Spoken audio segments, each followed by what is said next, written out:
As a nurse, what has surprised me the most when a patient took off their clothes? It was a quiet night shift. My last patient was an older man, maybe late 70s.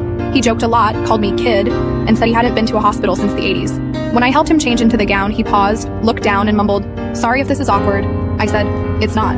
But then I saw it. His chest, back, and arms were covered in old, deep scars, dozens of them.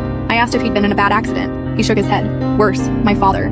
He told me bits and pieces. How he ran away at 15. How he lied about his age to join the army just to escape. He said the only thing that kept him going was telling himself that one day he'd have a normal life, a safe home, no yelling, no bruises. He never did.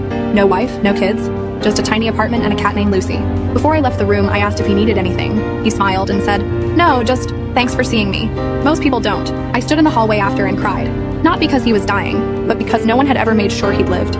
The next night, I brought him Lucy in a little carrier. He cried harder holding her than he did when they told him he had days left. He died with her asleep on his chest, and I stayed until his heart stopped.